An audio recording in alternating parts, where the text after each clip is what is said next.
nkugambye ekisinga okubeera interesting mu musango guno mwazzeemu omujulizi omupya gwe badde tebasuubira oba bamupanze batya oba gavumenti ye yamuyiyiza oba kubanga neebuuza omusajja ono kyafunamu mu gavumenti eno okuvaayo kulumiriza Dr. Kizza Besigye ku misango gino egimuvunaanyizibwa. Jjukira yakwatibwa omwaka ogwaggwa gwoziti yakwatibwa 24 25 around there. Okuva yakwatibwa Dr. Kizza Besigye tateebwanga, ekyo tukimanyi, akyatemeza mabega wa mitayimbwa ng'omusajja ono wengeno mubalaga. Omusajja ono omuzungu eyayingidde nga witness alumiriza Dr. Kizza Besigye ku misango gye amanyikiddwa nga Orlando Wilson. Ebigambo byeyogedde byalese ensinga ewuniikiridde era byalesewo shooko ey'amaanyi gwe mukwano gwange mpuliriza. Nagambye nti oli ku Yugi Update TV ko sinziro bango otuwuliriza omusajja ogwe mbateereddeko gwe bayita Orlando Wilson. Era ngenda kubanga nzitottola engeri gy'azaalumiriza mu musango guno kubanga azenga witness, azenga ordinary, tazenga unordinary witness, wabula azenga omusajja alina okuzannya omuzannyo ng'ali carefree era nga constructinze omulimu gwe bulungi nnyo okulumiriza Dr. Kizza Besigye eyateekebwa mu nkomyo ne gujjuli kati tannaba kubeera ng'ateebwa. Wuliriza gwe omukwano gwange ampuliriza. Kansubire nti kwe muli nabagambye dde omukutu gwe muliko Yugi Update TV kwe musinzidde okubanga mutuwuliriza mwena muna banankyukakyuka osobola okukkirira wansi waliwo ekigambo subscribe kikoneko obeere ng'otweyungako. Kakati nno omwami ono amanyikiddwa nga Andrew Wilson Orlando yagambye High Court ng'agenda maaso ng'apresentinga ku musango wa Dr. Kizza Besigye ng'agamba ye kennyini yepresentinga maaso ga Dr. Kizza Besigye saako n'abantu be ba associates abaali bagenda maaso nga bateebereza okubanga bagenda okusiga bamusiga nsimbi mu operation oba mu project yali egenda maaso n'okukolebwa. Era ng'agamba waliwo kye bayita wealth foreign financer. Bano ba associate bali babayita ba wealth foreign financer nga bagenda okufinansinga Dr. Kizza Besigye. Andrew Wilson omuzungu ono wagamba bino abyogedde ali mu High Court. Era ng'agamba ba associates bano bannagagga balina access ku millions of dollars. Era nga bagenda kuteeka mu Dr. Kizza Besigye ensimbi. Era nga bagenda kuleeta ne kibayita military equipments saako ne international connections eri Dr. Kizza Besigye akole ki olwo nno asobole okufuna obuvumu obuwamba Mwami Yoweri Kaguta Museveni tumuwabulwa eyali akajjadde mu ntebe y'Abannayuganda gye bagamba nti nno entebe eno si yansikirano era Mwami Yoweri Kaguta Museveni tumuwabulwa yandisaanyidde okubanga entebe eno agivaako bukumbu ng'enkuyege we yeesonyiwa eggi. Kati nno kyekisinga okuluma Bannayuganda omusajja bagamba nti omusajja yeesibye ku ntebe y'Abannayuganda. Wuliriza ggwe tukyagenda maaso. Bino byeni mu kugamba ndi mu kumenyeramu by'otaategedde ebigenze maaso bye tutambudde nabyo gwe mukwano gwange ali eyo ampuliriza. Bya nnaku era byampuna era byewuunyisa. Kakati ky'olina okuteekako essira biki gavumenti ya Mwami Yoweri Kaguta Museveni bye basuubiza Andrew Wilson Orlando ng'agamba ye yafeesinga Dr. Kizza Besigye maaso ye kennyini yamufeesinga saako ne ba associates abagagga banne abaaliwo abajja nga bagenda kufinansinga millions dollars eri Dr. Kizza Besigye asobole okuba nga afuna military equipments ebyokulwanyisa eby'amagye ebyekinnamagye. Andrew agamba okumusinkana balina plan Dr. Kizza Besigye asobole okufuna ebyokulwanyisa ebyekinnamagye asobole okubeera ng'afuna ne international connection ezeebunaayira nazo azifune zimubeeremu 5. Awo nno ompulirire gwe mukwano gwange gwampuliriza tetumanyi awo byali bigenda kuddirwa Dr. Kizza Besigye yali asazeewo ng'agenda kulumba nsiko tetumanyi. Tenyinza okugamba tetumanyi. Naye omusajja amulumiriza agamba sebo nze kennyini nakufeesi nga tonjijukira onneerabidde oba ebbanga lye bakusibye lyeddene nnyo nti tokyanjijukira. Ebintu bibadde biwanvuwanvu tebiringa nze bwe mbikusomera wano. Wabaddewo n'okwekaza ssebo mmanyi oba tomanyi.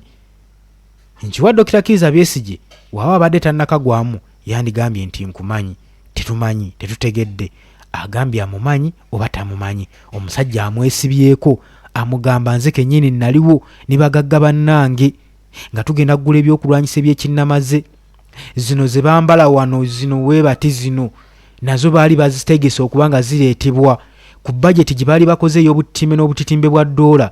Zino ze bambalira wano nazo zaali zirina okuleetebwa ate afune n'emikwano international,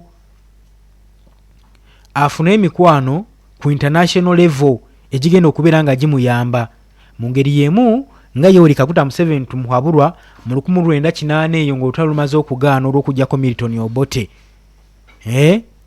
Ng'olutalo lumaze okugaana musajja mukulu ono yasalawo awaŋŋango kagendeko mu Sweden asobole okufuna ab'omukago ne connections ezeebunaayira asobole okubeera nga ajjako gavumenti eyali efuusa akayinja mu ngatto mu biseera ebyo.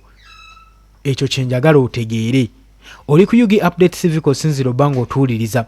Nze nkyakutwala mu maaso ekifaananyi ekyo naggambye ye mwami amanyikiddwa nga Andrew Wilson Orlando azze nga witness okulumiriza Dr. Kizza Besigye. Balaba omusango gulemeddewo, omusango gubavundako, omusajja bannamateeka bagenda maaso n'okuwuzaako, bamuleeta mu kooti, bamuleeta wano bagezezaako muteeka mu z'amagye, high court egaanye. Kati basalawo bamuyiiyize, tetumanyi ddala bituufu oba bamuyiiyizza.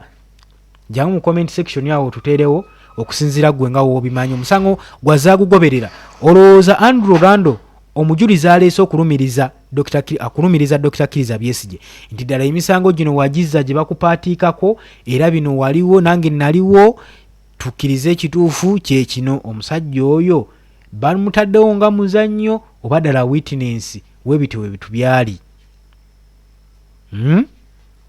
Omusajja atuuse n'okugamba nti sente zino zaali zagula military equipments. Ddala Dr. Kizza Besigye yali ategeka lutalo. Dr. Kizza Besigye yali ategeka kuteekawo lutalo kujjako gavumenti eno eremedde mu buyinza okuva mu 1986 emyaka waginda 4 nga gavumenti eno egenda maaso n'okukalakata bannayuganda. Ekyo nakyo njagala okimbulire gwe mukwano gwange mpuliriza. Kakati wano tuba tukajje ku nnyanjula. Oli ku Yugi Update TV Sinziro Bango otuwuliriza. Abali emitala w'amayanja mbalamusizzaako nnyo. Olivia Fatuma nawe nkulamusizzaako nnyo, webale kubeerako. Nsuubuga kwoli, Nsuubuga Richard nawe kwoli nnyo. Nanziri Omi Paulo Kyambadde webale kubeerako, nawe nkulabyeko. Mugema Najjemba Najjemba webale kubeerako. Andania Kikasu webale. Mulangira nawe kwoli, nkulabye kwoli nnyo Mulangira. Niyo mulala Hazard Richard nawe kwoli nnyo. Olivia Mafia naye kwoli, webale kubeerako. Mwebale kubeera nga muwagira enteekateeka z'omukutu guno. Niyo mulala gwe sitomye. Olivia Mafia ojjumbidde nnyo komenti, ng'era gwe nja kujjumbira nange nnyo okutumirako enfunda eziwera. Olivia Mafia. Margaret Nakayenga webale kubeerako naawe. Margaret Nakayenga nawe kwoli. Mukasa Alozias nawe nkutumiddeko nnyo, webale kubeera ku Mayunga Yugi Update TV. Prose C8 channel ndowooza ogw'omukutu mulamba. King Williams webale kubeerako. Malijja Muzammuli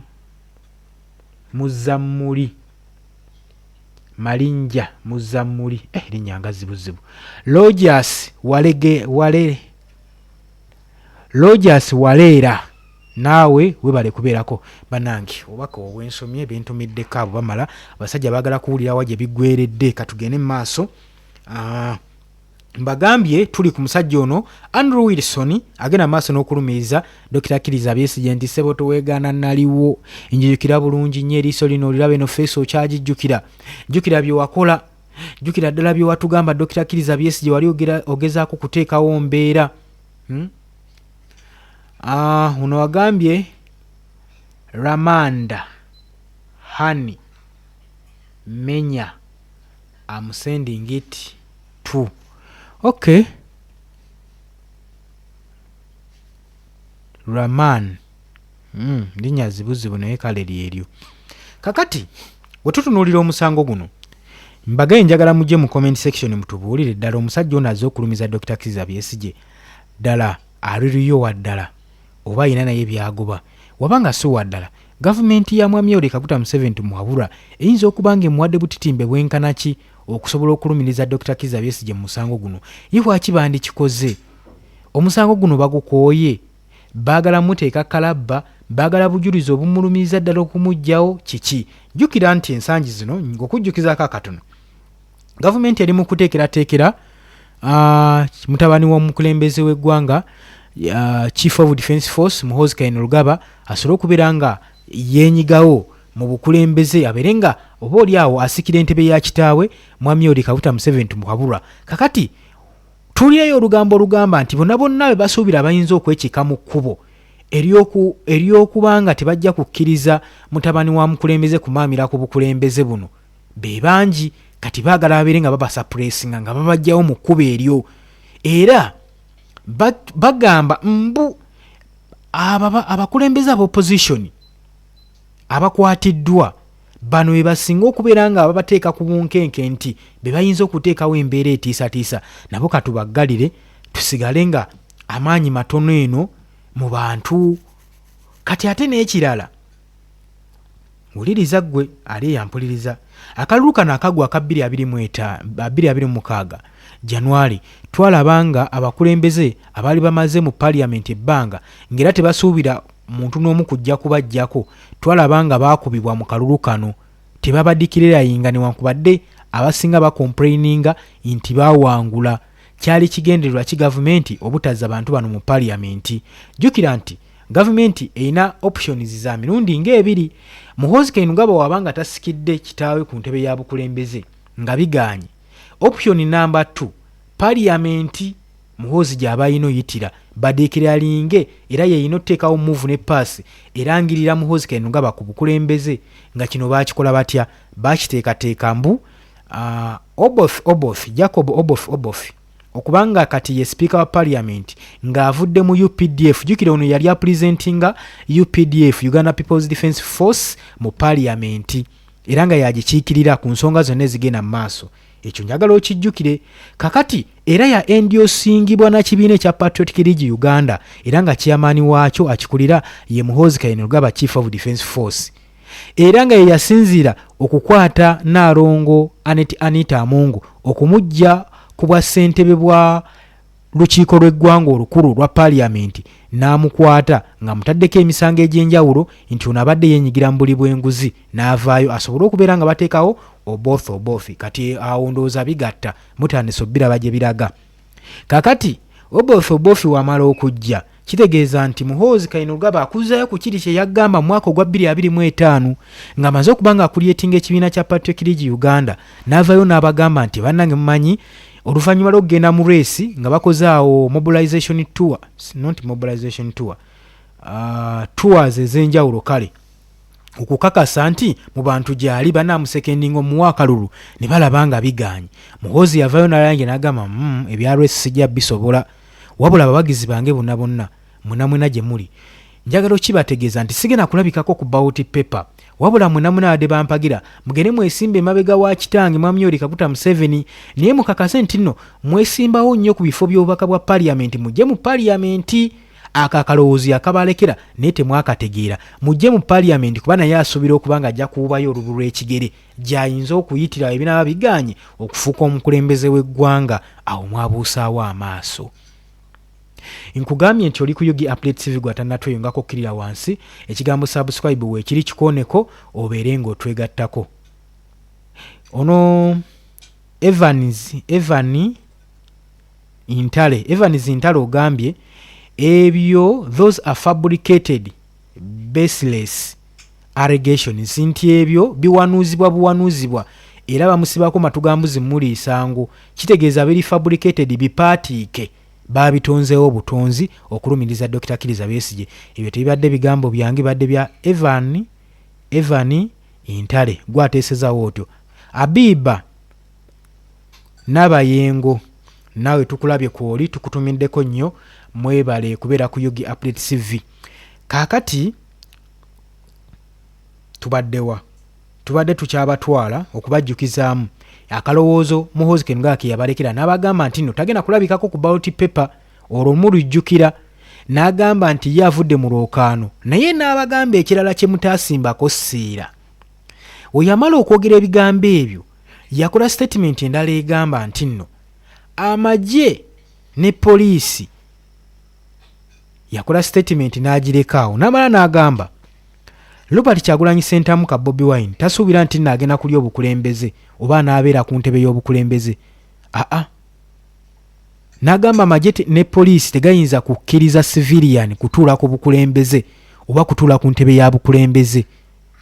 Tebajja kikkiriza. Teyagamba nti no sijja kikkiriza, naye yagamba tebajja kikkiriza nti alina otuula ku ntebe y'obukulembeze, alina kubeera w'amagye. Ebyo mubijjukira bulungi. Ab'opposition ne bava ne beekalakaasa nga baagala okuba Muhoozi Kainerugaba mu kkooti, ng'era ensonga gye bawa nga bagamba nti ayinza atya okubanga ayogera ekintu ekimenya amateeka ekikontana ne ssemateeka w'eggwanga Uganda. Ssemateeka tagambangako nti no civilian teyeesimbengawo ku bukulembeze oba taatuule mu ntebe ya bukulembeze. Kati Muhoozi Kainerugaba atandika atya okwogera ekigambo ng'ekyo?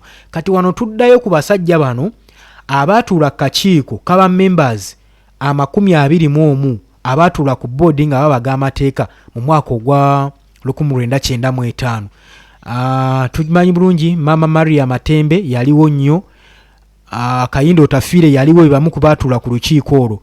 Baali bagezi nnyo okuteekawo ensonga zino okubanga babaga n'amateeka agafuga Uganda People's Defence Force UPDF, okubanga bateekamu akawaayiro akobanga kabakugira obutenyigira mu byabufuzi bya ggwanga Uganda, unless ng'oyo agenda obyeyingizaamu amaze okuresigninga n'okusulawo uniform. Lwaki? Kye baali beetangira kye kino nti omuntu agenda kukozesa amaanyi g'alina mu mmundu atiisetiise abantu, sinakiini abawambeko obukulembeze oba yeenyigira mu byobufuzi ng'alina amaanyi agayitiridde. Nga kitegeeza ki? Nti bannansi tebajja kuddamu kwogera, tebajja kuweebwa ddembe lyabwe kulonda mukulembeze gwe baagala, era tebajja kubeera na ddembe lyabwe kuwagira kandidenti waabwe gwe baagala abafuge mu ggwanga, olw'ensonga nti amagye gajja kubaga intervenes ebyobufuzi by'eggwanga mu Uganda. Era politics ajja kubanga tatanyiziddwa okubeera nti amagye gayingiddemu. Owulira ekintu ekyo? Kakati ndowooza olabye ababaga amateeka nti baali beebafu, ababaga ssemateeka constitution ya Uganda, so baali balayingeredde wala ebintu bino baabiraba dda. Kakati Muhoozi akugamba amagye tegagenda kukkiriza civilian kutuula ku ntebe ya bukulembeze, alina ogituulako, alina okuba wa amagye oba wa poliisi. Ezo statement zaakolebwa ne muzimma amazzi. Kati eyo yonna nangiddeyo ntya nga ngezaako kulaga nti Dr. Kizza Besigye emisango gye bamuteekako gyakuba gyakulya mu nsi ye lukwe, gyakwagala kujjako gavumenti ya Mwami Yoweri Kaguta Museveni tumuwabulwa, zakusasinatinga Yoweri Kaguta Museveni, era ng'agenda maaso n'omulumiriza bino byonna ye Muhoozi Kainerugaba amugamba ssebo wali oyagala kutemula kitange. Kati omusajja ono Andrew Wilson Orlando omuzungu avuddeyo n'alumiriza naga ssebo naliwo njijukira ffe twali tugenda oteekamu ssente miliyoni za dola ng'era bye tugenda okugula ze military equipments, saako n'okuconnectinga ku basajja ababedde abalwanya entalo abataddewo entalo mu Afghanistan, abataddewo entalo oluddawa, naawe osobole okubeera nga ojja Mwami Yoweri Kaguta Museveni twabulwa mu ntebe byagenda mu maaso n'omulumiriza. Era ng'agamba nti bafinansa abaali bagenda okufinansinga Dr. Kizza Besigye, ono omusajja Wilson akireyimingira ng'agamba baali bayimiridde mabegawe era tebaavaawo. Agamba they did not exit, tebaavaawo, tebaabulawo, baaliwo nga bayimiridde mabega wa Andrew Wilson. Ono omujulizi aleeteddwa mu kkooti okulumiriza Dr. Kizza Besigye agamba bannagagga abali bagenda ofinansinga embeera eno yonna baali banyimiridde ku kiddo tebaavaawo. Bino agenda mu maaso n'okubirumiriza gye biggwera tetumanyi. Bayozayo kabadde ka short story nga ngezaako kukabawa ebigenze mu maaso naye nkiwa nti abataabaddewo atabatabitegedde ensonga ndowooza mulaba erimu eggumba. Ekyaliwo ekyaddala okusinziira ku Wilson agamba surveillance operation gye yali alwaninga mu ngeri ey'ekyama. Agamba yalina secretly operating with Ugandan Security Agency, nti yali akolagana ne security agency za Uganda mu ngeri ey'ekyama, nga bino byonna bigenda mu maaso ddiiru eno ey'okuba nga bazze nga bakiyambi nga bannaggaga bagenda okufinansinga Dr. Kizza Besigye. Wilson yagamba mu kkooti mu bujulizi bwawa, agamba ssebo Dr. Kizza Besigye toweegaana, njukira bulungi nze byonna twabikolanga naye nga nze nnyina benkolagana nabo abali ab'omunda abawangalira mu security agency, ng'era operation eno nze njagala gikusa basobole okubeera nga bakukabba. So saagala weegaana ebintu bino, nze naawe ekintu twakirimu ate sikulumiriza ne bannange bandi ku kitwe baali bagenda okuteekamu ssente. Njagala owulirize obujulizi bwe butadde kkooti nga ensonga esinga okubeera ey'omwanje gye balina okubeera nga babalirako ku musango guno. Era kiwadde prosecutor omwagaanya okuba nga bakola prosecution case eri against Dr. Kizza Besigye saako n'Obedi Lutale saako ne Captain Dennis Ora. Story eno egattiddwamu ebyokulwanyisa bye twandiyise weapons ebirina okugulibwa nga biri paramilitary, nga mulimu ne paramilitary training, nti mu ssente zino baali bagenda okufinansinga mwalimu ne ssente zigenda okufinansinga training. Baali bagenda teekawo amagye batraininga abaana bagenda okukwata enkebete zino zibambalira wano, ssente zino zireetebwe okukosa n'okugula drones nazo baazibalirako, saako n'okuteekawo foreign meeting ez'ebulaaya nazo zaali zirina okuteekebwamu facilitatingibwa, saako ne military contacts, saako ne pulaani ey'okwasasinatinga omukulembeze Yoweri Kaguta Museveni. Omusajja bino byonna waati waabyogedde, agambye ssebo njagala okijjukiremu nti twali ku pulaani egula ebyokulwanyisa nga tugenda na kufinansinga abaana be tugenda otraininga abagenda okukwata emmundu, tuguleko ne drones olwo tufacilitating ne meeting zonna ezinaatuula ez'obunaayira, saako ne military contacts, saako ne pulaani gye twali tugenda okukuba ennungi ennyo gye twali twogerako ey'okutta omukulembeze w'eggwanga Yoweri Kaguta Museveni tumuwabulwa. Ebyo byonna omusajja waate waabyogedde Wilson, era ng'agenda mu maaso n'okuwa obujulizi. Kamala okunywa ne ku mazzi. Oli ku UG Update Civic Sinziro Bango otuwuliriza gwatanatwengako kirira wansi waliwo ekigambo subscribe kikoneko obeere ng'otweyungako. Kijja kunkola bubi obutesharinga katambi kano, ate era kijja kunkola bubi gwe mukwano gwange ali eyampuliriza obutasubscribinga ku channel eno. Bwetu bwe tugenda okubeera nga tukikwasaganya buli lunaku nga tuteekako live zaffe, wabula ne uploads mujja zisangayo abadde banyumirwa uploads. Era information esinga mujja kuba nga nammwe mugifuna abagenda mu maaso n'okulaba uploads. Habiba nabaye Habiba message ogisanguddeyo ate tutegedde obadde ogamba ki? Habiba nabayendo oyina ensonga lwaki obadde ogisanguddeyo, kansooke ngisome tulabe.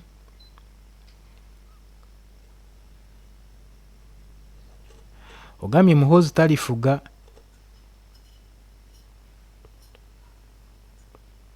Famire eyo teribaayo mwagikoowa yabatama beewummuzeeko eggwanga lyaffe bamaze okulyonoona.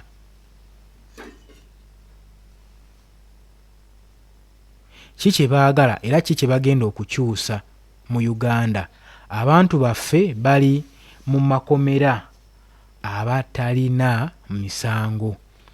Habiba n'abayengo webale kuteesa,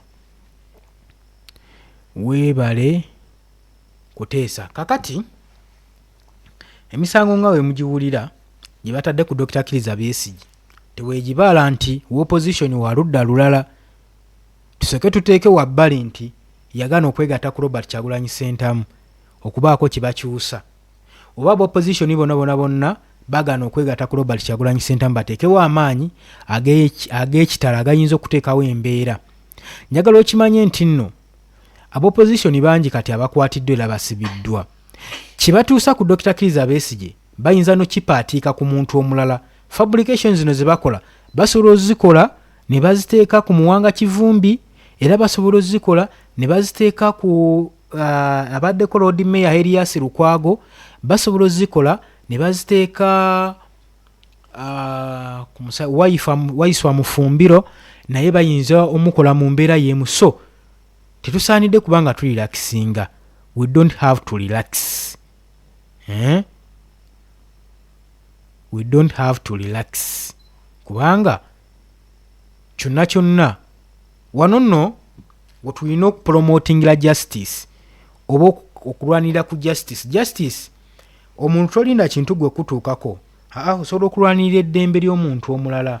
Kibayita okupromotinga justice mu ggwanga, ne mubanja justice yammwe ne musobola okwerwanako. Gw'onookirekera munno enkya kigenda kubeera ku ggwe, oba okitegeera. Kati bano bonna bannabibiina mulimu ekya People Front PFF, oba mulimu olaba we bakutte, mulimu omukulembeze wa PPF, mulimu omukulembeze abadde era omukulembeze w'ekibiina kya National Unity Platform. Olaba nga abasajja bano tebataliza, kati banoonyaamu abanene. Kati bamanyi nti no muyinza otuuka ekiseera ne mutenguwalira ne mwegatta. Kati batandika obbaawukanya, divide and rule. Batandise badividingamu, eri bawambayo neno bawambayo, basobole okuba nga babajja ku mulamwa. Kakati emisango omusajja gyaleese ne testimony zaleese, olowooza Dr. Kizza Besigye wakuvaayo kati? Jangu ombuulire, olowooza wakuvaayo kati? Abasajja bataddewo embeera erumiriza buli kimu. Abasajja bamulumiriza. Omusajja baleese n'omuzungu nti oyo bino baagala kulaga ggwanga n'abannamateeka nti bye tubagamba tetubipaatiikawo bupaatiisi. N'omujulizi waali abali bagenda okufinansinga Dr. Kizza Besigye, omusango guno gusobole okukola ki? Okugenda mu maaso. Owulira. Naye Wilson wabadde awo obujulizi, yabadde apresentinga defense n'ebibuuzo. Yabadde agezaako kukola ki? Yabadde agezaako kukavalinga existing conspiracy, oba we yabadde elaboratinga undiscovery operation ezamuyambako creatinga circumstances. Bino byagamba prosecutions zagenda maaso n'okuteeka ku Dr. Kizza Besigye. Ayina engeri gye badde abulankanyizibwamu ebibuuzo bino. Tetumanyi ki byadde agezaako okukavalinga mu nsonga eyo. Ekyo nakyo kibuuzo weekiri. Kooti yabadde tennaba kubeera kuditamininga kituufu ku ebyo ebyayogeddwa, naye yamaze n'ebikkiriza. Tugambe kubanga ebagamba tennaba kubeera nga oba kati eri mu kuteekateeka kusala kukkiriza bino ebyabyogeddwa omulumiriza ono agezaako okulumiriza witness alumiriza ebyaliwo ku Dr. Kizza Besigye. Omusajja ali emabega wa bino byonna, Wilson, yadescribinze mu kooti nga British American Private Security Investigator. Okawulidde akantu ako? ono alumiriza Dr. Kizza Besigye omuzungu oyo gwe mulabako ye yeetuttenga British American Private Security Investigator ate era wali yagambyeko nti yali ageza kutuukiriza operation ye ng'akolagana n'aba security agencies munda okukakasa obujulizi Dr. Kizza Besigye kiki yali agenda mu maaso n'okukola. Jjukira baamukwatira Nairobi. Era ng'agamba okuyingirira mu musango gwa Dr. Kizza Besigye adependinze on credibility. Owulira ekintu ekyo so si byanjwanjwa.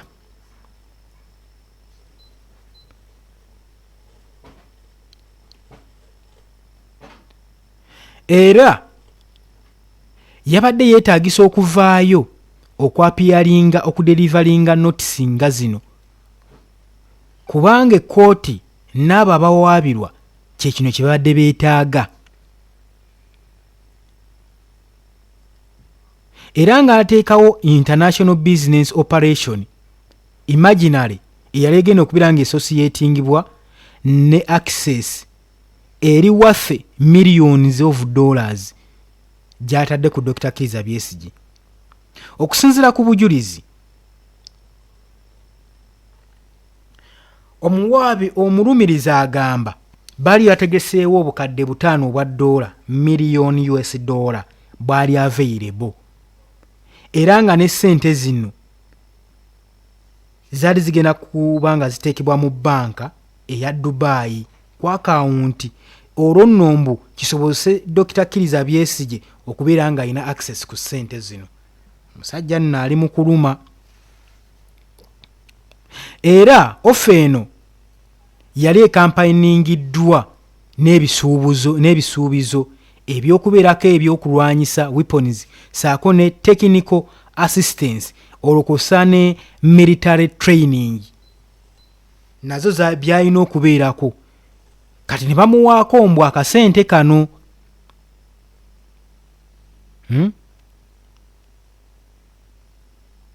Era kigamba mu Wilson ono yakozesa fictitious company eyali associatingiddwa era ng'epromisinze okuwaayo $5,000,000 okubeera nga bagaininga Besigye confidence nti ekintu kigenda kukolebwa. $5,000,000 zalina omulagibwako. $5,000,000 zalina omulagirwako asobole okubeera nga againingwa confidence mu kiki bagenda okukola. Okitegedde ekintu ekyo okusobola okulaba nga operation eno egenda mu maaso Besigye akkirize eddiiru era Besigye n'akkiriza mbu ddiiru. Omusajja waato waagezaako omulumiriza mbalaba kirabika mukooye mwagala agenda kwebaka ne nange njagala kubata.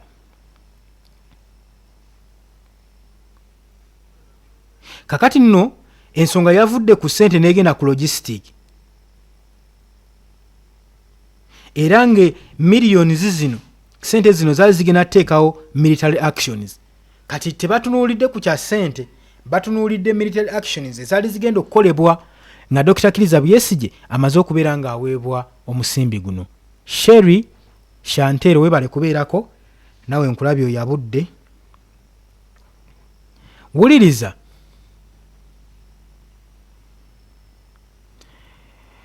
nti support oba obuyambi buno bwali bugenda kubanga buleetawo drones saako ne surface to air missiles saako ne long side training ezo ey'okurekruitinga abaana okusobola okuyingira mu magye. Katonda wange. Kati nno Besigye ne banne be bagenda mu maaso n'okulumiriza mu misango gino bino babyegaanye. Bagambye mutusanze tulaba. Temujja tusibako matugambuze tuli isango. Musanze tutemya bukofu. musanze tutemya bukofu.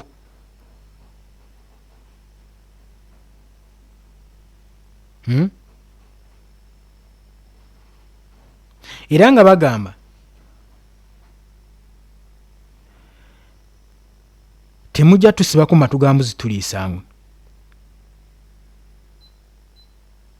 Wilson ye agamba power bank yafuuka surveillance device era unusual instrument mu Wilson's operation kyali kintu ekyali ordinary ekyali attracting a little attention eri byonna byonna ebyali birina okukozesebwa nga mobile power bank. Kino baali bakisobola ogibuusa amaaso era ye nga gyaleese nti gye yakozesa ng'ekyokulwanyisa okusobola okuggusa operation eno nti yamutega power bank. Device eno ye yalimu yeeterese ebyama byonna ebirumiriza Dr. Kizza Besigye oba. Era ng'agamba yali eteekeddwako kamera, power bank eno yaliko kamera. Besigye kyatamanya ne banne. Wilson bino byagamba ono omuzungu. Era Wilson yagaze maaso n'okutestifyinga ng'agamba ebyama ebyalikodingibwa mu meeting ze baalimu ne Dr. Kizza Besigye saako ne Jewolo Wakayima okusa ne ba witness mu bannayuganda mu Switzerland ababeesingira mu Switzerland byonna biri mu kantu kano mu power bank kano. Besigye oba obyegaana ka power bank kano tukajjukira tekaaliwo gwe tumanyi kibadde mu kkooti. Era n'agamba meeting emu ne twagituuza yali mu Geneva. Besigye okyajjukira bulungi, leka kwegana bintu bino, ndi musajja mukulu nvudde bunaayira. Nze jjukira nti yazzenga British American investigator omunoonyereza ow'ekyama agamba tonswaze mulimu guno ngubaddemu ebbanga ddene eno power bank tukyagijjukira tugambe.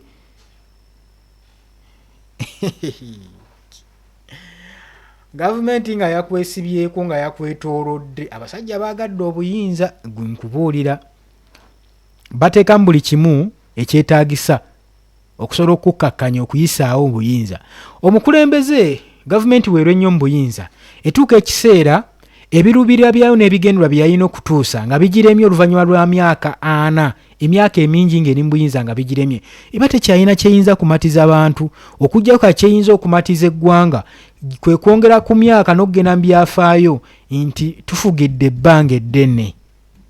Era kati kibali mu kulwanako bino byonna byolaba bigenda mu maaso tebalwana nti balina bye baagala okukyusa, baagala kubanga bagenda mu byafaayo oba baagala kugenda mu World Book of Genesis nti gavumenti yasinga okuwangala mu bukulembeze bukyanga nseeno ebaawo.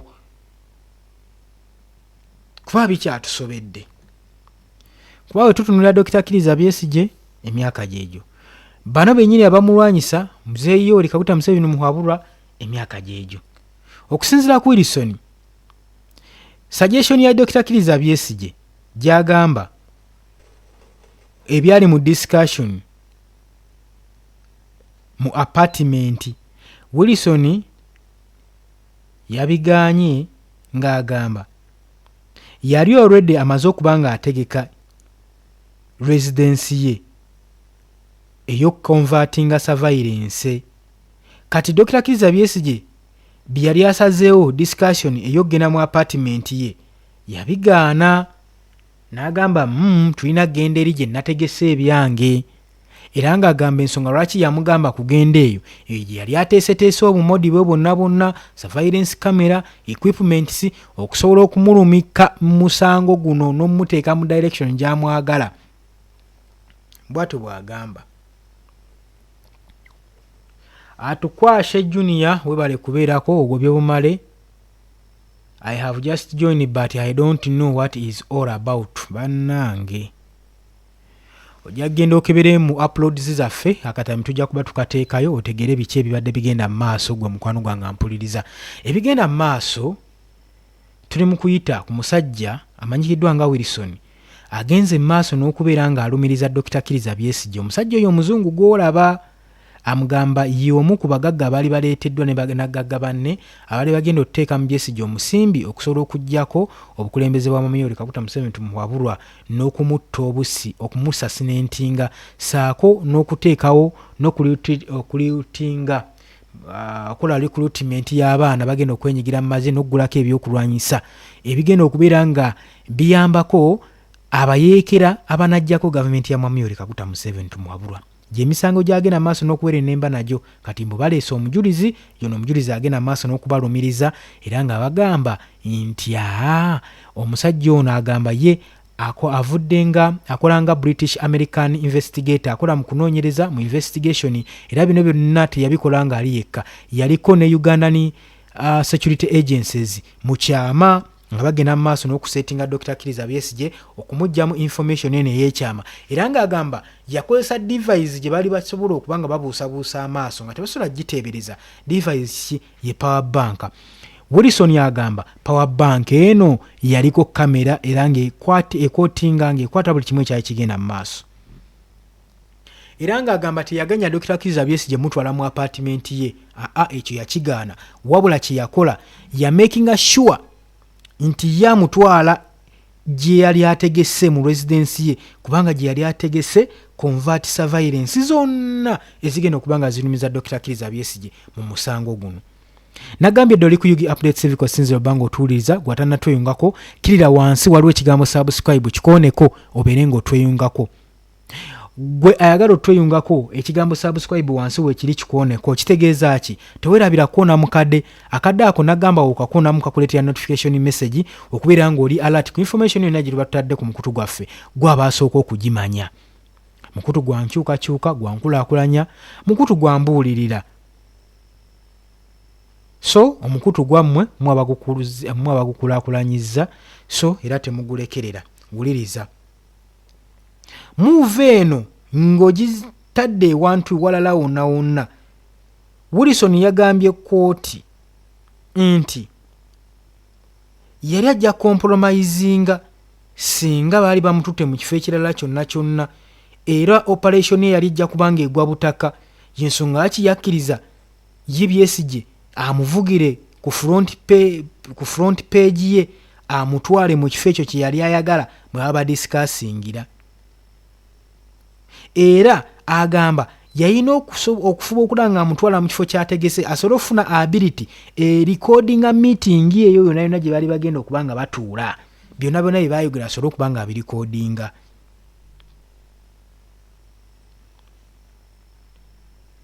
Kakati recordings ziri potentially kati ziri among the most important species of evidence in the prosecution case. Prosecutor agenda maaso n'okulumiriza Besigye mu musango guno bwe kibanga buno bonna obujulizi just fabrication nga buli just fabricated ku bizibu bongeddeko emitawaana kubanga beetiisa omugugu n'obuzito obw'okugjayo recordings zino nga species ezirumiriza nga evidence ng'obujulizi busobole okubeera nga bukiralifyinga omujulizi Wilson aleese obujulizi obupya mu maaso ga prosecutor. Prosecutor alaba nga keesi agiri mu ngalo emulimu 5 obujulizi buno nsonga era abaakubye kiiki y'amaanyi nnyo singa aleeta kipower banka kyekyo kyagamba ekyaliko kamera nalala kyaliko kamera nga kyekigenda mu maaso of course nayo kisobola okufabricating bwa mu biseera kati nekireetebwa naye kiba twetaaga okufuna obujulizi kasita tebubeere bwa AI nga batulaga ebifaananyi ne meeting ze baatuulangamu.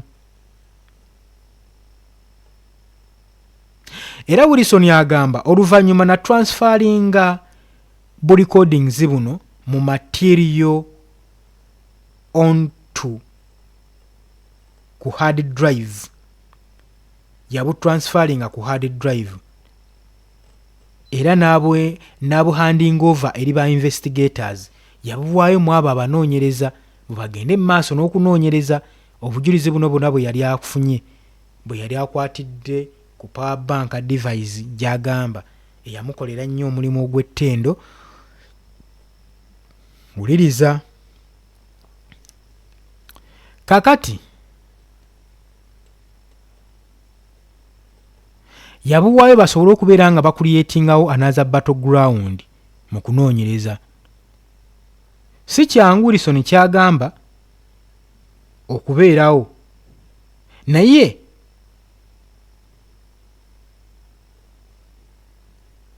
recordings zino zisobola okugibwayo ne zireetebwa independently ne zikolaboratinga embalirira ya bino byonna,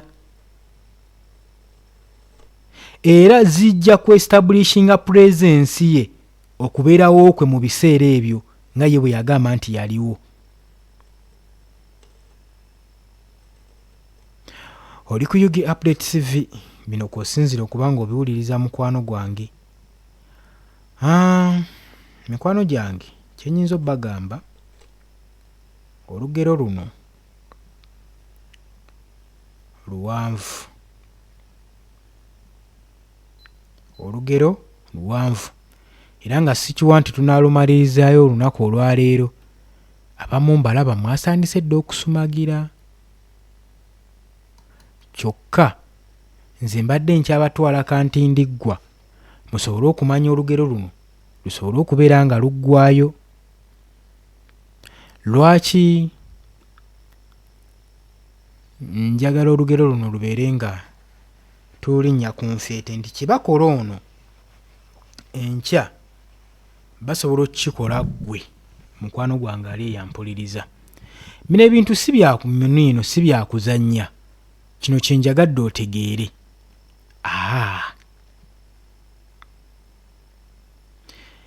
Information eno togitwala ng'ekintu ekitono. Don't take it for granted. Webate bagenda okubeera nga bavaayo nga batondawo ekiba nga just it's fabricated, bajja kuba bagenda mu maaso n'okulumiza, naye sijaga nti it's fabricated. Bwe omusajja waasikayo device nga kuliko species ezirumiriza recordings zonna zonna, gulowooza dokita waffe Kizza Besigye omusango gwate gumusse mu vvi, kyekiba kiddako kumuprosecutinga, kumusasinatinga, kubanga emisango gye bamutaddeko assassinating Yoweri Kaguta Museveni twabulwa, saako ne treason ogw'okulya mu nsi y'olukwe, emisango mingi gye bamutaddeko. Ebimu ku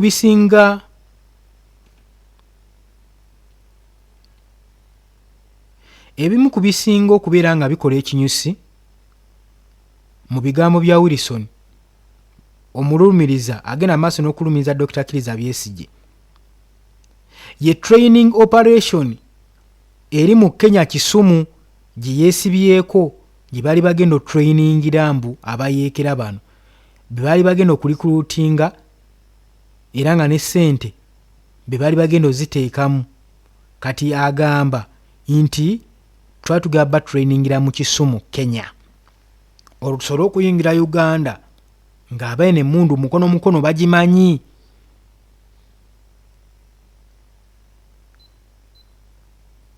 Era ng'agamba ya offeringa eri organized paramilitary training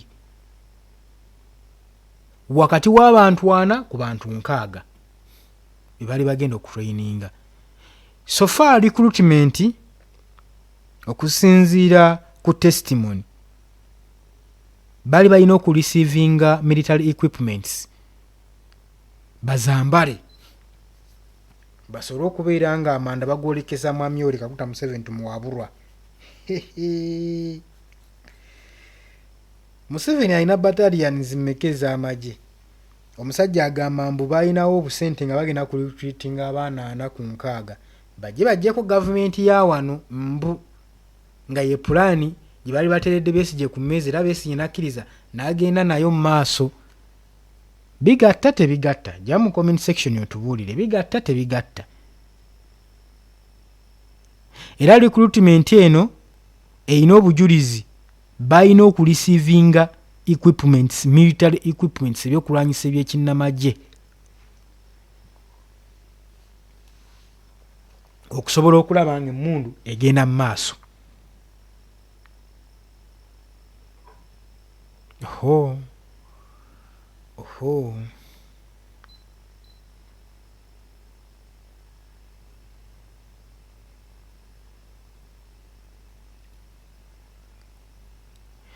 Ebimu ku ebyo ebyali bisuubiziddwa okusapulayingibwa mwalimu hand grenade, mwalimu obutunda buno obubwatuka, baali babusuubiza obukwasa Dr. Kizza Besigye. Kati bano abannumpu bagamba singa byali bituufu ne babiwaffe, obwo obubwatuka ne babuwa abawagizi b'ekibiina kya National ab'ekisinde ekirala. Maama era balaba wano bo baafiirwa nnyo. Ete bo beebuuza, abampuliza bo bagamba neddala bino bituufu ddala Besigye yali agudde mu bintu waatyo. Bo kati bo n'obuzibu wano babulabamu mu kisa, bagamba kale wulira omusajja yali agudde mu bintu waatyo, bo banoonya bye bazisondera tebaziraba.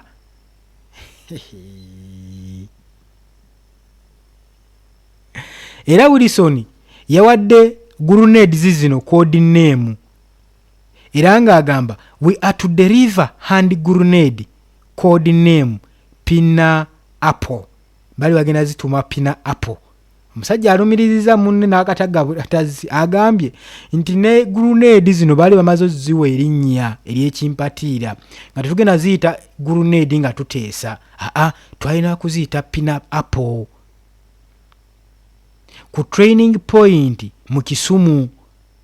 Era mwalina oziyitanga zi Pina Apple grenade kuba zaali zigenda kubwatula Mwami Yoweri Kaguta Museveni zimugye mu ntebe. Era omulumirizi agamba, omujulizi agamba he ultimately did not deliver the promises weapon.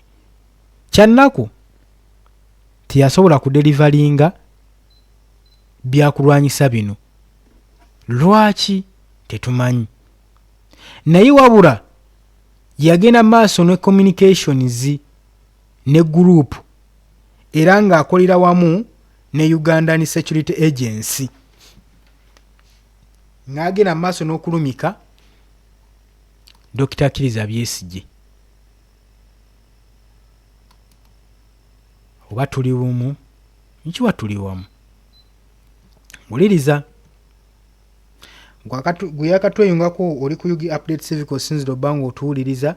Tuli ku live yaffe eya audio budde bwakiro, tuli ku live yaffe eya audio ngina mbasomeramu ku misango Dr. Kizza Besigye gyawene nemba najo nti muzzeemu prominent figure gye badde tebasuubira ey'omuzungu ono eyeeyise British American investigator Wilson, era ng'alumiriza Dr. Kizza Besigye nti y'omu ku bagagga abaali bagenda okubeera nga bafacilitatinga bafinansinga Dr. Kizza Besigye okujjako gavumenti ya Mwami Yoweri Kaguta Museveni n'omusasinatinga saako n'okuleeta equipments ne military recruitment mu ggwanga erya Uganda. Bino nga byali bigenda kukolebwa ku kisaawe mu Kisumu gye bali bagenda otrainingira, era ng'agamba bino byonna yabikola ng'agezaako kujja mu mazima mu Dr. Kizza Besigye kikyabala nga nkwasaganye ne ba security agents ab'eggwanga erya Uganda. Prosecution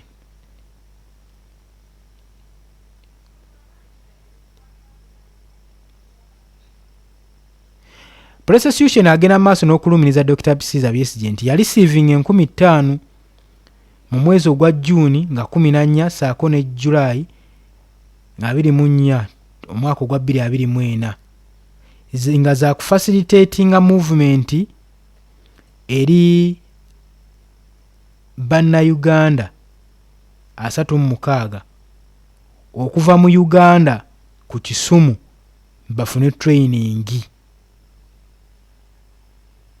ez'ekinnamagye n'oluvannyuma obwanga babukyukize Mwami Yoweri Kaguta Museveni tumuwabulwa. Wilson agenda maaso n'okkireiminga mbu nti era nti yahanding over 50,000 eza dola mu biseera bya Geneva meeting gye baatulamu ne Dr. Kizza Besigye.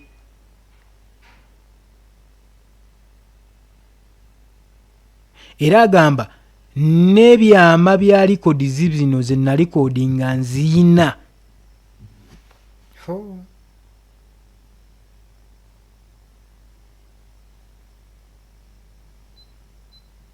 Era ng'agamba operation yagwa butaka oluvannyuma lwa security ya Kenya ne forces obiyingiramu nga tetwetegese mu nsonga eyo. Era Wilson ayongeddeko ng'agamba oluvannyuma ya travelinga yabiteekamu engatto n'ayolekera yogayoga paka mu Kisumu eyo gye bali bagenda okuteeka training center ng'amaze okukola recruitment. Eyo nno abantu enkuyanja gye baakwatibwa omussa ne bannayuganda abamu abaakomezebwayo ewaka ne bateekebwako emisango gya terrorism ezirireetinga ku offense. Nti agamba Dr. Kizza Besigye yali aweereddwa $5,000 eza $. Era $5,000 nga zakola recruitment mu bannayuganda yali afunye abaana 36 abagenda okubeera nga batwalibwa mu ggwanga erya Kenya mu Kisumu batrainingibwe baweebwe ebyokulwanyisa. Naye ekyennaku ddiiro eno yagenda butaka oluvannyuma lwa security agency ya Kenya bagwamu, era bangi bannayuganda ne bakwatibwa abamu ne bakomezebwawo wane waabwe ku butaka. Era ng'agamba abaakwatibwa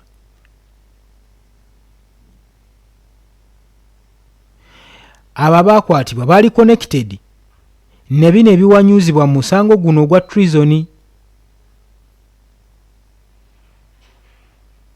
Era basigala nsonga y'amaanyi ennyo eri kkooti era nabo balina baditaminingirako.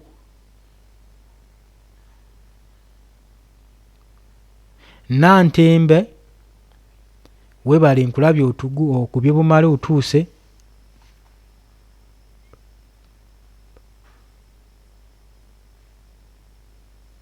Ogambye and what you say you drag back to the Nuupu base. Aha, kino tetukidragi nga kizayo ku Nuupu. Wabula kye tugezaako bagamba nti kiyinzika okubeera nga omukulembeze yenna oba mu kibiina ekyawa oba kya National Unity Platform ayinza okuyisa mu ngeri y'emu weetyo. Bano abasajja basobola okujja nga bajje nga bafond nga ba charity ba NGOs nga bagenda kuteekawo obuyambi, naye nga batume nga balina kye babala, nga balina kye babalira gavumenti, nga bali ku investigation zaabwe. Ekyo saagala okyerabire. Era ebyokulwanyisa tebyagenda mu maaso kubanga Wilson agamba ebyokulwanyisa weapons byafuuka bizibu nnyo okuyingizibwawo, byafuuka ekizibu gye bali. Lwaki?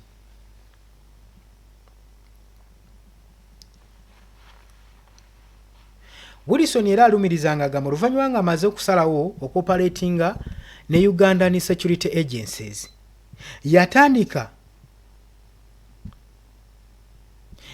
okuwa Dr. Kizza Besigye saako ne Wakayima excessive olw'okulemererwa okudeliveringibwa equipments. Yatandika okuba nga alumiririzibwa, batandika okuba nga balumiriza okulemererwa okudeliveringa equipments ebyokulwanyisa by'ekinnamagye ebyalina okukolesebwa mu recruitment. Naye conversation yasigala egera mu maaso okusinziira ku bujulizi bwa Wilson. Akagurupu ke bali nako katandika okubeera nga bafunamu alternative routes akogenda mu maaso n'okuteeseganyako engeri gye bagenda okuyisaamu weapons zino, newankubadde weapons zaali tezinnaleetebwa. Tuli bumu. Wilson agamba air strip mu Hangi mu Democratic Republic of Congo yadiscussingibwako mu meeting gye baalimu nga possible delivery point esobola okubeera ng'etuukibwamu ebyokulwanyisa bino. Era agenze maaso n'okuwa obujulizi ng'agamba Besigye yaprovidinga coordinates ne evaluation ne lwaniwe information okufacilitatinga n'oclaiminga engeri gye bayinza okukozesaamu location gye buvuddeko emabega. Prosecution n'agamba such details ezidemonstratingiddwa mu kooti ezirimu conspiracy zagenda beyond political erotic era nga ziganyiddwamu ne practical preparations. Prosecution bwetyo bwe yagambye. Era ne bagamba defense ejja kufunayo opportunity okutestinga claims ezo ne recordings ezo ne documents n'obujulizi obulala bonna basobole okubeera ddala nga balumiriza Dr. Kizza Besigye ku musango guno. Kakati ate ebigambibwa ku Dr. Kizza Besigye, portion esinga mu nsonga eno Wilson gye yatestifyinze eri concerned eri President Yoweri Kaguta Museveni nti baali bagenda mu executinga. Wilson yagambye kooti nti yagezaako questioninga Dr. Kizza Besigye ne gurupu ye oba balina support emala okukapitalinga no holdinga Kampala singa operation succeedinga. Okusinziira ku mujulizi ku witness, Besigye yagamba ayinayo ajja kukola laali y'aba senior military contacts. Wilson era agenda maaso n'okutesifyinga ng'agamba conversation yakyuka n'eteekawo possibility ey'okusasinatinga mwami Yoweri Kaguta Museveni. Conversation n'oluvannyuma yakyuka mu bunnambiro ne badda ku kinyusi ky'okusasinatinga mwami Yoweri Kaguta Museveni tuwaabulwa. Era nga mbigambo byagamba wati, I suggested that if the group was serious about overthrowing the government, they should consider assassinating President Museveni. Wilson told the court. Wilson agenze maaso n'okulumiriza Dr. Kizza Besigye era n'agamba kooti nti ddala kituufu akagurupu kano we kaba nga kali serious nga kagenda mu maaso n'okwagala osuula gavumenti eno, balina okonsideringa ekyokutemula President Yoweri Kaguta Museveni watali wadde kwesikamu, watali wadde kwesisigaza.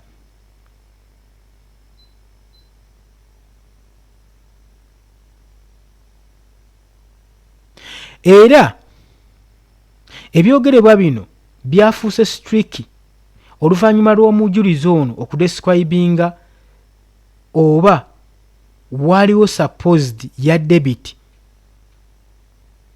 kweyo byonna ebyayogeddwa ani gwe balina okulumirizibwa era ani alina okunenezebwa mu nsonga zino.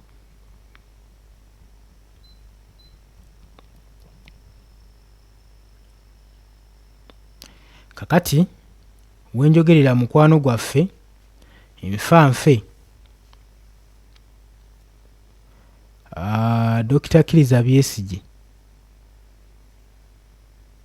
ebintu birungi si birungi.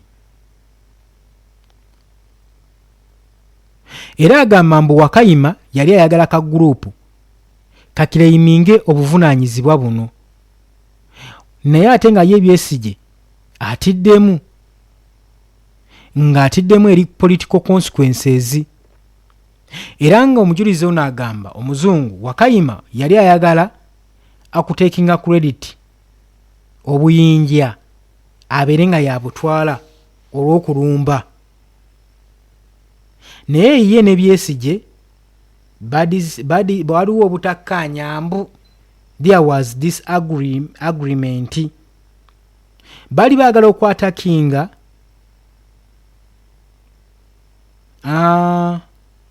eri ADF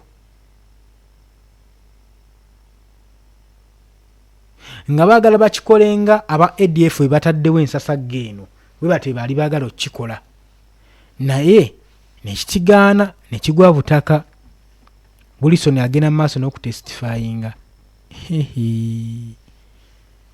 Bagambye omusango guno Besigye bw'anaaguvaamu ajja gwekuulira mu mulago. Wilson era agenda mu maaso n'okukiriminga ng'agamba yalina contact abayinza okuprovidinga information eri Mwami Yoweri Kaguta Museveni mu ntambula ze ne mu vulnerable places gyayinza omunyigira n'omukabira. Omujulizi ayongera okulumiriza era akirayimingaga nga Besigye yayogera ku military officers abayinza omuyamba ye ne gurupu ye okubeera nga baholdinga obutemu buno okubeerawo. Era ebyogerebwa bino tebyestablishingiddwa by the court. Era drone ne airport saako ne plan for chaos byonna Wilson atestifyinga nga describinga nga agamba strategically okusinziira ku byali bigenda mu maaso ebyokwagala okuwamba obuyinza. Tageti eyali erina okusooka okubeera nga batagetinga yali Entebbe International Airport. Era yagambye kooti mu discussion ze baagenda maaso n'okukola nga bakozesa drone o interfering ne commercial aircraft. Era olwo bakozese resulting chaos okugeneratinga publicity n'okublaminga gavumenti. Olwo olutalo lusobole okubeerawo n'okwekalakasa kubeerewo. Era Wilson yagambye gurupu eno yakonsidaringa nnyo okuflyinga unmanned drone eri mu commercial aircraft engineer ku kisaawe Entebbe basooke bakikupe. Wilson agamba mmwe mulabanga ebyokusagana ne Dr. Kizza Besigye yali ategeka si muntu. Yali azze amazeeko nga muwogo waggulu nva wakati nku wansi mmere. Era yawadde obujulizi ng'agamba okukwata ku Nakasongola eyo gy'agamba drones gye zirina okubeera nga zikozesebwa saako ne helicopter saako ne military aircraft. Omusajja alumiriza munne n'akataga butakazi. Era agenda maaso n'okurequestinga surface aircraft missions. Era ng'akiriminga ng'agamba contacts ezali mu Air Force Dr. Kizza Besigye yali amaze okubeera ng'azisaba. Wilson era alumiriza ng'agamba yawa Besigye $50,000 wakati wa July 2024 mu Geneva meeting era ne conversation omwali surface to air missiles saako ne possible drone attacks mu Nakasongola airport.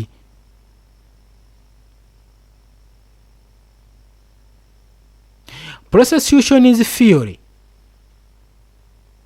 egamba nti eri obulumbaganyo bw'ekikanga kino bujja kuyambako okugeneratinga instability n'okuliatingawo civil unrest era ne ultimate facilitate eri military takeover.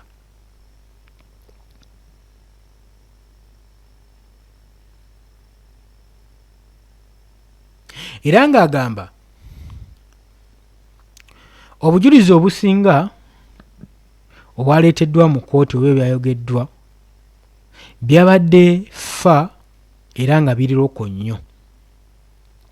Wilson ng'ayongera maaso n'okulumiriza Wakayima yaporopozinga okudetonatinga hand grenade ku cafe Javas awo ku Acacia Avenue mu Kampala, kubanga government officers bali basuubira okubeera nga bajja kubeera mu promises ezo. Okusinziira ku Wilson, meeting eyali mu Athens later eyalimu discussion n'okutagetinga eri ba influential people ne ba strategic location okuliraana cafe Javas. Esinga okumatalinga mu nsonga eno, prosecution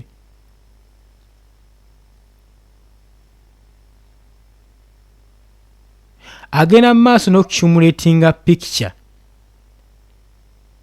era ng'agamba kijja kuba kyatemptingibwa okwe-establishinga information ng'eno. Requirements, weapon training, intelligence, attacks eri strategic locations, saako ne eventual change eri mu government. Nagambye oli ku Yogi Updates TV gwatanatoyongako, kirya wansi waliwo ekigambo subscribe kikoneko obeere nga otwegattako.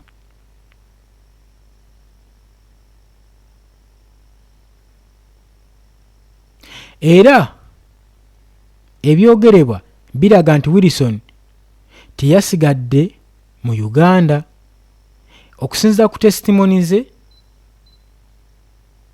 yatutte kooti through Switzerland, Kenya, Greece, saako ne Democratic Republic of Congo, okusinziira ku testimony.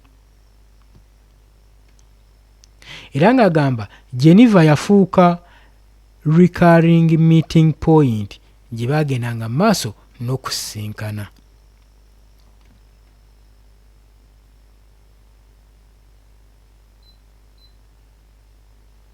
Era ng'agamba Wilson nti Besigye saako ne Wakayima mu November nga 2023 saako n'oluvannyuma ne bakyuka eri further meeting mu 2024. Era yagenze maaso n'okulumiriza eri Athens meeting eyaliwo mu September nga ennaku z'omwezi 29 mu mwaka ogwa 2024 oluvannyuma lwa Besigye okukomawo okuva mu United States. Wilson era yagenze maaso n'okulumiriza kooti nti Athens discussions ezaakolebwa zaali concerned nnyo engeri gurupu gyeyinza okufunamu obuyinza n'okuteekawo attacks eri abantu ab'enkizo saako ne key installations mu ggwanga Uganda. State egamba nti meeting zaafumingibwa part of the wider conspiracy nga zeekabiddwamu Dr. Kizza Besigye Lutale, Oral saako n'abalala bangi nnyo. Prosecutors bagamba ebikolwa ebyagenda mu maaso mu kaseera ako wakati wa 2023 saako ne November 2024 okwetooloola eggwanga Uganda, Kenya, Switzerland saako ne mu Greece. Kati babuuza kati ate awo Bobi Wine yali luddawa? And then there was Bobi Wine. Bobi Wine naye bamugaseemu. Wilson ya introducing another major Ugandan political figure mu nsonga eno, mu byafaayo eno. Kiki kye nabagambye, bajja kwetooloola ofunike nga babanyizeemu. Era ng'agamba yalipiitinga nga suggestinga okuleeta National Unity Platform leader Robert Kyagulanyi Ssentamu amanyikiddwa ennyo nga Bobi Wine okumuleeta mu discussion.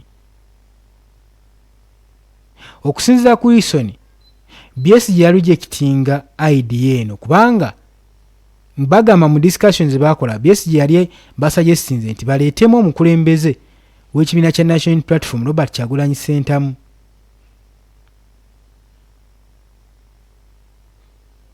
Zino nno ensonga Teacher Lumbuye yali yazibagamba dda ng'abagamba waliwo emisango gye bagenda bapaatiikako bannayuganda abakulembeze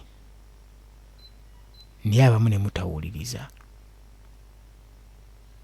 Newankubadde Besigye yagaana idea eyo ey'okuleetamu omukulembeze w'ekibiina kya National Unity Platform, kati singa naye ali mu kuwera ennemba nabyo. Ebiwanuuzibwa wuliriza ggwe mukwano gwange.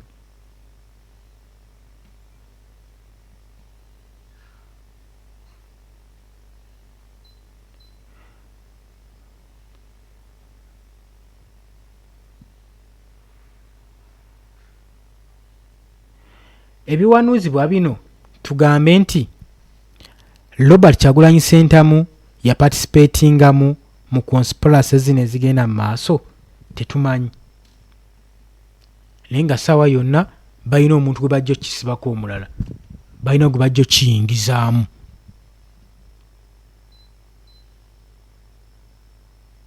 Newankubadde ba demonstrators